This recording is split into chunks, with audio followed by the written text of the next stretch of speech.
ಪಿಂಚಣಿದಾರರಿಗೆ ಕೇಂದ್ರ ಸರ್ಕಾರದಿಂದ good news ಒಂದು ಸಿಕ್ಕಿದೆ. ಜನವರಿ 1ರಿಂದ ಅನ್ವಯವಾಗುವಂತೆ ನೀವು ದೇಶದ ಯಾವುದೇ ಮೂಲೆಯ ಬ್ಯಾಂಕ್ ಶಾಖೆಗಳಲ್ಲಿ ಪಿಂಚಣಿ ಪಡೆಯಲು ಅವಕಾಶ ದೊರಕುವಂತೆ ಸರ್ಕಾರ ನೂತನ ಯೋಜನೆ ಜಾರಿ ಮಾಡಿದೆ. ಹಾಗಾದ್ರೆ ಮೋದಿ ಸರ್ಕಾರ ತೆಗೆದುಕೊಂಡ ನಿರ್ಧಾರದಿಂದ ಯಾರಿಗೆ ಲಾಭ ಎಂಬುದರ ಕುರಿತು ನೋಡ್ಕೊಂಡು ಬನ್ನಿ. ಪ್ರಧಾನಿ ನರೇಂದ್ರ ಮೋದಿ ನೇತೃತ್ವದ ಕೇಂದ್ರ ಸರ್ಕಾರ ಪಿಂಚಣಿದಾರರಿಗೆ ಶುಭ ಸುದ್ದಿ ನೀಡಿದೆ. ಪಿಂಚಣಿದಾರರಿಗೆ ಭಾರಿ ಪರಿಹಾರ ನೀಡುವುದಕ್ಕೆ ಯೋಜನೆಯೊಂದನ್ನು ಘೋಷಿಸಿದೆ. ಇದು ಅನೇಕ ಪಿಂಚಣಿದಾರರಿಗೆ ಪರಿಹಾರ ಒದಗಿಸಲಿದೆ ಎಂದು ನಿರೀಕ್ಷಿಸಬಹುದು. ಮೋದಿ ಸರ್ಕಾರ ಇತ್ತೀಚೆಗೆ ಮಹತ್ವದ ಘೋಷಣೆ ಮಾಡಿದೆ. ಉದ್ಯೋಗಿಗಳ ಪಿಂಚಣಿ ಯೋಜನೆ 1995ರ ಬಗ್ಗೆ ಪ್ರಮುಖ ನಿರ್ಧಾರವನ್ನು ತೆಗೆದುಕೊಳ್ಳಲಾಗಿದೆ. ಕೇಂದ್ರೀಕೃತ ಪಿಂಚಣಿ ಪಾವತಿ ವ್ಯವಸ್ಥೆಗೆ ಮೋದಿ ಸರ್ಕಾರ ಹಸಿರು ನಿಶಾನೆ ತೋರಿದೆ. ಕೇಂದ್ರ ಸರ್ಕಾರದಿಂದ ಪಿಂಚಣಿದಾರರಿಗೆ ಗುಡ್ ನ್ಯೂಸ್. ಯಾವುದೇ ಬ್ಯಾಂಕ್ನಿಂದ ಪಿಂಚಣಿ ಪಡೆಯುವ ವ್ಯವಸ್ಥೆ. 78 ಲಕ್ಷಕ್ಕೂ ಹೆಚ್ಚು ಪಿಂಚಣಿದಾರರಿಗೆ ಅನುಕೂಲ. ಕೇಂದ್ರೀಕೃತ ಪಿಂಚಣಿ ಪಾವತಿ ವ್ಯವಸ್ಥೆ ಅನುಮೋದನೆ. ಇಪಿಎಫ್ಒ ಆಧುನೀಕರಣದಲ್ಲಿ ಮಹತ್ವದ ಮೈಲಿಗಲಾಗಿದೆ. ಪಿಂಚಣಿದಾರರು ಇನ್ನು ಮುಂದೆ ತಮ್ಮ ಪಿಂಚಣಿಯನ್ನ ದೇಶದ ಯಾವುದೇ ಭಾಗದಲ್ಲಿನ ಯಾವುದೇ ಬ್ಯಾಂಕ್, ಯಾವುದೇ ಶಾಖೆಯಿಂದ ಪಡೆಯಬಹುದು. ಹೊಸ ವ್ಯವಸ್ಥೆಯು ಪಿಂಚಣಿದಾರರು ಎದುರಿಸ್ತಾ ಇರುವ ದೀರ್ಘಕಾಲದ ಸಮಸ್ಯೆಗಳನ್ನು ಪರಿಹರಿಸಲಿದೆ. ತಡೆರಹಿತ ಹಾಗೂ ಪರಿಣಾಮಕಾರಿ ಪಿಂಚಣಿ ವಿತರಣೆಗೆ ಅನುವು ಮಾಡಿಕೊಡಲಿದೆ. ಇಪಿಎಫ್ಒ ಅನ್ನ ಹೆಚ್ಚು ದೃಢವಾದ, ಸ್ಪಂದಿಸುವ, ತಂತ್ರಜ್ಞಾನ ಶಕ್ತ ಸಂಸ್ಥೆಯಾಗಿ ಪರಿವರ್ತಿಸುವ ನಮ್ಮ ನಿರಂತರ ಪ್ರಯತ್ನಗಳಲ್ಲಿ ಇದು ನಿರ್ಣಾಯಕ ಹೆಜ್ಜೆ ಎಂದು ಕೇಂದ್ರ ಕಾರ್ಮಿಕ ಸಚಿವ ಡಾಕ್ಟರ್ ಮನ್ಸುಖ್ ಮಾಂಡವಿಯಾ ಹೇಳಿದರು. ಸಿಪಿಪಿಎಸ್ ಇಪಿಎಫ್ಒನ 78 ಲಕ್ಷಕ್ಕೂ ಹೆಚ್ಚು ಇಪಿಎಸ್ ಪಿಂಚಣಿದಾರರಿಗೆ ಇದರಿಂದ ಅನುಕೂಲವಾಗಲಿದೆ ಎಂದು ನಿರೀಕ್ಷಿಸಲಾಗಿದೆ. ಸುಧಾರಿತ ಐಟಿ ಮತ್ತು ಬ್ಯಾಂಕಿಂಗ್ ತಂತ್ರಜ್ಞಾನಗಳನ್ನು ಬಳಸಿಕೊಳ್ಳುವ ಮೂಲಕ ಇದು ಪಿಂಚಣಿದಾರರಿಗೆ ಹೆಚ್ಚು ಪರಿಣಾಮಕಾರಿ, ತಡೆರಹಿತ, ಬಳಕೆದಾರ ಸ್ನೇಹಿ ಅನುಭವ ನೀಡುತ್ತೆ ಎಂದು ಸರ್ಕಾರ ಹೇಳಿದೆ. ಪಿಂಚಣಿದಾರ ಒಂದು ಸ್ಥಳದಿಂದ ಮತ್ತೊಂದು ಸ್ಥಳಕ್ಕೆ ಸ್ಥಳಾಂತರಗೊಂಡಾಗ, ತನ್ನ ಬ್ಯಾಂಕ್ ಅಥವಾ ಶಾಖೆ ಬದಲಾಯಿಸಿದಾಗಲೂ ಪಿಂಚಣಿ ಪಾವತಿ ಆದೇಶಗಳನ್ನು ಒಂದು ಕಚೇರಿಯಿಂದ ಇನ್ನೊಂದಕ್ಕೆ ವರ್ಗಾಯಿಸುವ ಅಗತ್ಯವಿಲ್ಲದೆ ಭಾರತದಾದ್ಯಂತ ಪಿಂಚಣಿ ಪಡೆಯುವಿಕೆಯನ್ನ ಸಾಧ್ಯವಾಗಿಸುತ್ತೆ ಎಂದು ಹೇಳಿದೆ.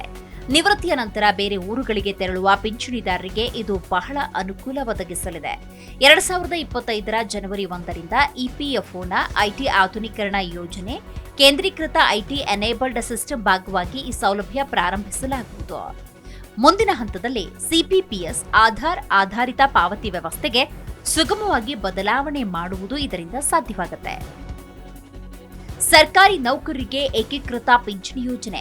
ಪಿಂಚಣಿ ಯೋಜನೆಗೆ ಸಂಬಂಧಪಟ್ಟಂತೆ ಕೇಂದ್ರ ಸರ್ಕಾರ ಮಹತ್ವದ ನಿರ್ಧಾರ ತೆಗೆದುಕೊಂಡಿದೆ. ವಿಪಕ್ಷಗಳು ಬೇಡಿಕೆ ಇಟ್ಟಿರುವ ಹಳೆಯ ಪಿಂಚಣಿ ಮತ್ತು ಹೊಸ ಪಿಂಚಣಿ ಬದಲಾಗಿ ಏಕೀಕೃತ ಪಿಂಚಣಿ ಯೋಜನೆ ಜಾರಿ ಮಾಡುವುದಕ್ಕೆ ಮುಂದಾಗಿದೆ. ಪ್ರಧಾನಿ ನರೇಂದ್ರ ಮೋದಿ ನೇತೃತ್ವದಲ್ಲಿ ಸಚಿವ ಸಂಪುಟ ಸಭೆಯಲ್ಲಿ ಏಕೀಕೃತ ಪಿಂಚಣಿ ಯೋಜನೆಗೆ ಅನುಮೋದನೆ ಪಡೆದುಕೊಳ್ಳಲಾಗಿದೆ. ಸರ್ಕಾರಿ ನೌಕರರಿಗೆ 3 ಬಗೆಯ ಪಿಂಚಣಿ ಲಾಭಗಳನ್ನು ಒದಗಿಸಲಿದೆ. ಏಕೀಕೃತ ಪಿಂಚಣಿ ಯೋಜನೆ 2025ರ ಏಪ್ರಿಲ್ 1ರಿಂದ ಅನ್ವಯವಾಗುವಂತೆ ಜಾರಿ ಮಾಡಲಾಗುತ್ತೆ ಎಂದು ಕೇಂದ್ರ ಸರ್ಕಾರ ತಿಳಿಸಿದೆ. ಸರ್ಕಾರಿ ನೌಕರರಿಗೆ ಖಚಿತ ಪಿಂಚಣಿ ಒದಗಿಸುವ ಯುಪಿಎಸ್ಗೆ ಕೇಂದ್ರ ಸಚಿವ ಸಂಪುಟ ಅನುಮೋದನೆ ನೀಡಿದೆ. ಇದರ ಮೊದಲ ಕ್ರಮ ಅಂದ್ರೆ 50% ಪಿಂಚಣಿ ನೀಡುವುದಾಗಿದೆ. ಅಂದ್ರೆ ನೌಕರನು ತಾನು 25 ವರ್ಷ ಕೆಲಸ ಮಾಡಿದ ಬಳಿಕ ನಿವೃತ್ತಿಯಾದಲ್ಲಿ ಆತನಿಗೆ ತನ್ನ ಕೊನೆಯ 12 ತಿಂಗಳ ಅವಧಿಯಲ್ಲಿ ಪಡೆದುಕೊಂಡ ಸಂಬಳದ ಅರ್ಧದಷ್ಟು ಹಣವನ್ನ ಪಿಂಚಣಿಯಾಗಿ ನೀಡಲಾಗುತ್ತೆ. ಹಾಗೊಂದು ವೇಳೆ ನೌಕರ ಮೃತಪಟ್ಟಲ್ಲಿ ಅವರ ಕುಟುಂಬಕ್ಕೆ ಬರ್ತಾ ಇದ್ದ ಪಿಂಚಣಿಯಲ್ಲಿ 60% ಲಭ್ಯವಾಗಲಿದೆ. ಕನಿಷ್ಠ 10 ವರ್ಷ ಸೇವೆ ಸಲ್ಲಿಸಿದ ಸರ್ಕಾರಿ ನೌಕರಿಗೆ ನಿವೃತ್ತಿ ನಂತರ ಮಾಸಿಕ 10,000 ರೂಪಾಯಿ ಪಿಂಚಣಿ ನೀಡುವುದು. ಅಂದರೆ ಇದು ಖಚಿತ ಪಿಂಚಣಿ, ಕುಟುಂಬ ಪಿಂಚಣಿ, ಕನಿಷ್ಠ ಪಿಂಚಣಿಯನ್ನ ನೀಡುವುದಾಗಿದೆ ಅಂತ ತಿಳಿಸಲಾಗಿದೆ. ಜಿ ಕನ್ನಡ ನ್ಯೂಸ್ ಈಗ ನಿಮ್ಮ ಮನೆಯಲ್ಲೇ ನೋಡಿ. ಎಲ್ಲ ಕೇಬಲ್ಗಳಲ್ಲಿ ಈಗ ಲಭ್ಯ. ನಿಮ್ಮ ನೆಚ್ಚಿನ ಜಿ ಕನ್ನಡ ನ್ಯೂಸ್ ಈಗ ಸನ್ ಡೈರೆಕ್ಟ್ ನಲ್ಲಿ number 292, Tata Play number 1664, Jio TV number 1334, NXT digital number 30, in cable number 30, Siti Networks 51, U digital number 162, GTPL number 17, Rockline telecommunications number 42, Shri Basaveshwara cable number 168, rural cable network 60, Vinayaka digital 57, Abhishek cable 821, city channel 53, Siddeshwara cable network 57, ವಿ4 digital infotech 628, Surya digital networks 53, Gajanan digital number 836, Malnad infotech private limited number